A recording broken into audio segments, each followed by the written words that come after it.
Hello, mapagpalang umaga po sa ating lahat mga silingan.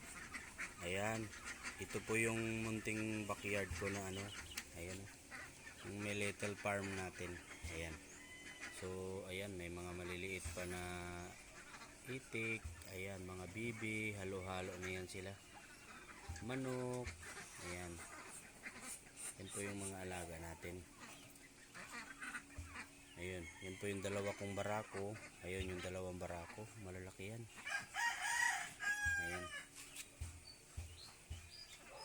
Yan po yung mga alaga natin. Yan, so yan po yung pagkain nila. Dinamihan ko po yung pagkain nila kasi yung mga maliliit para makakain din. Kasi pag konti lang yung ipakain ko, mauubos lang ng mga malalaki, hindi na makakain yung mga maliliit. Kaya dinamihan ko na. Yan. So hanggang tanghali pa nila yung pagkain na yan. Yan.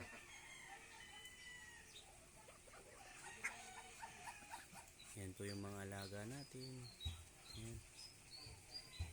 Mga itik, bibi, manok.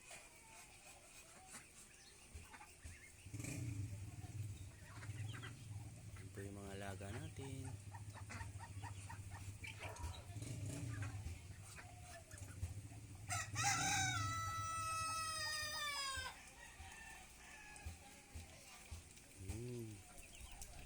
So doon sa kanal, ayan, yung kanal, yan, doon sila naliligo.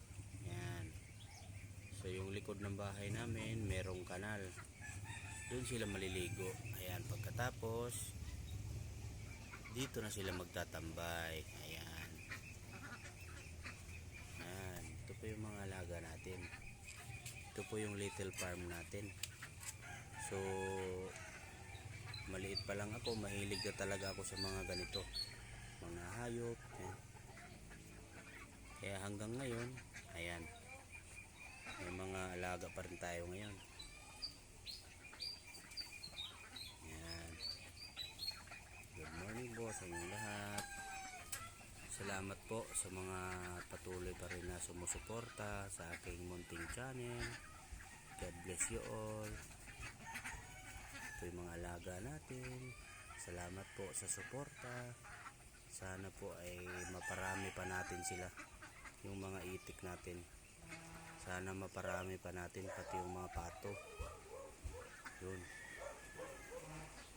Thank you for watching po sa inyong lahat. God bless you. Ingat po kayo palagi. Bye bye.